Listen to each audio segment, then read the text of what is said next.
It's time for Issue Today, and reporter Angela Chung has joined me in the studio. Good morning, Angela. Good morning, Sinyan. TGIF. Happy Friday. Happy Friday. It's like whenever I see you, it's the beginning of the week and the end of the week. Yes. Always the front and the end of the week. Good to have you in the studio. All right, let's begin with some updates on the vaccination campaign. As promised, the authorities announced some detailed plans for the third quarter inoculation program yesterday. Right. The KDCA's COVID-19 vaccination task force announced COVID-19 vaccination plan for the third quarter, which includes vaccination plans for those aged between 18 and 59. The government plan is to ensure 70% or 36 million people of the entire population complete their first dose of COVID-19 vaccination by September.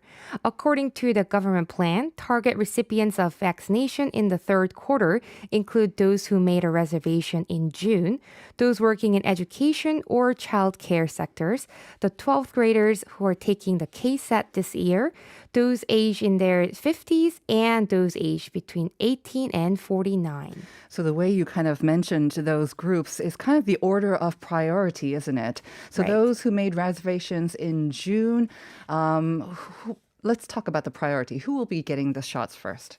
So in the early July, those aged 60 to 74 who made a reservation for vaccination in June but had to wait due to the shortage will get their first shot.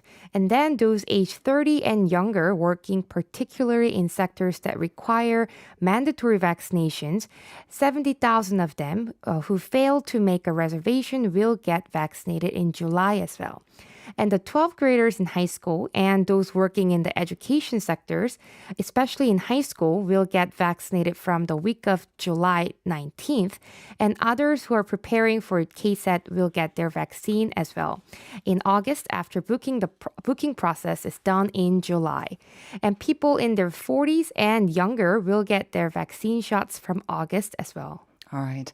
Of course, those in their 40s and younger is because their rate of getting the infection, but also developing serious symptoms, has been quite low, and that's why they've been pushed back to the back of the list. Right. All right. Let's also talk about some vaccine requirements, or more specifically, actually, quarantine requirements for those people who have received their vaccination shots abroad.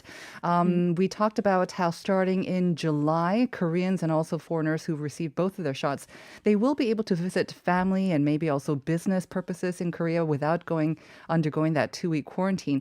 I think the question now is, what about if you want to just come for travel purposes? Is it the same? Fortunately not, because if you plan to visit Korea simply for traveling, you have to undergo the mandatory 2-week quarantine before entering the country, even if you have gotten vaccinated against COVID-19 outside Korea.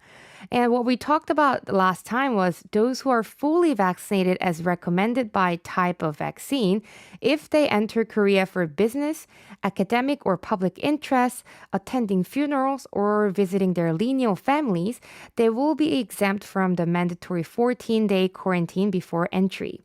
The range of visits that can be considered a family visit are going to widen to siblings phase by phase coming up, considering external factors that affect the country's disinfection measures, such as the size of visitors and the COVID-19 confirmation rate of the visitors. All right, just to clarify, it's the quarantine after they enter the country, right? Yes. So for for simple travel purposes, you will still have to undergo the 2 weeks of quarantine. Now, moving on to our next story. A lot of people, of course, loving their pets. Many have gotten new pets over the coronavirus sort of year and a half. I don't know. Have we talked about you having pets? Do you have a pet? Yes, I do have a dog. And You have a dog. yes, Uh-huh. I adopted him about 3 years ago. 3 years ago. Yes. Okay, nice. What's its name or his name or her His name? name is actually Welch's because Welch's? he's a mix of a Welsh Corgi and Chihuahua. Oh, interesting. Welchie. Welchie. It's a Sounds little very Konglish. cute. Very cute, very cute. Well, I know that a lot of people like you are actually adopting animals, and that's really good news to hear. And it's, I think, like the Seoul City government is also coming with a measure to encourage that. So let's introduce that to our listeners. Right. I think adopting my dog and rescuing my dog was probably one of the best things I've ever done. And it's a really, really great 참 news. 잘했어요. Yeah, Angela, thank you. 잘했어요. Seoul City government announced it will conduct a pilot project titled 발라당 Cafe in Korean in Dongdaemun-gu to promote the adoption of shelter or stray animals. Since Dongdaemun-gu's Animal Protection Center is operated on consignment in a remote area, the city's intent is to bridge the physical distance between the abandoned animals and people in the region. Seoul City will also enhance the current temporary care at home project, where abandoned animals or stray can stay with a family under their protection in the volunteer's home. And for this project, the city will partner with 4 animal protection groups in public and private sectors this year. Right. So if you're not quite ready to adopt a dog, you can always foster an abandoned dog as well. Sounds like a really good project and lovely way to meet some animals in the cafe. So anyone can use the cafe if you like animals? Yes, so anyone who would like to meet shelter animals can use this cafe. This cafe will hold a small-scale adoption party on every third Thursdays. And of course, it will abide by COVID-19 disinfection measures. And along with this adoption party, it also plans on a variety of adoption activities such as a charity bazaar and walking with animals events. You know, I don't have a dog right now because my schedule, I think, would leave him or her very lonely. But, you know, maybe hanging out with one at a cafe sounds like a good idea. Yes, you might want to foster one. may want to do that first, yes. Our last item is something I think up your alley as well. You like yoga, right? Did you know that they have an International Day of Yoga? It's a rather recent international day, I think, that was designated. Right. Korea's commemorative events for the 7th International Day of Yoga will be held in Chandi Square of Gangdong-gu office at 6 p.m. on June 21st. This year's events will be held online, contact-free. So on that day, only the relevant people can participate on site. The participants must wear their names on the entry list, write their names on their entry list, wear a face mask, and comply with other disinfection rules to participate. And the general public can only participate online to listen to lectures by various yoga masters such as Yogi Daniel, Professor Won Jung-hae, Miss Maitri Shah, and watch performances by KYF Academy, Kim Mina Yoga Studio, Chandra A, and Shia Chan.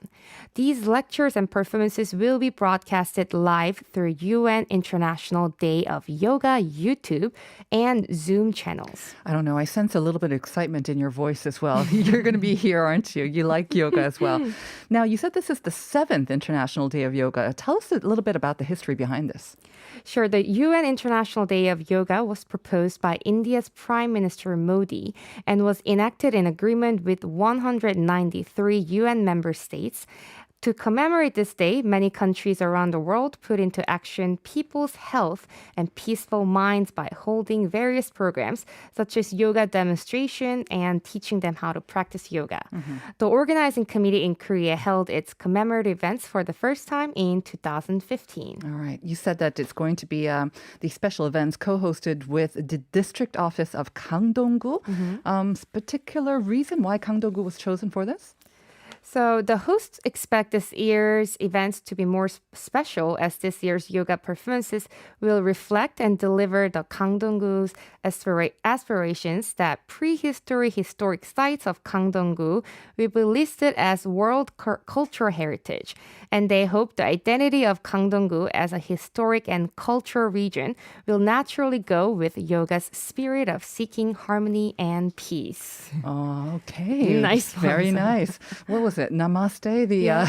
Thank you namaste. very much for that. Yoga Day is June 21st. That's this coming Monday.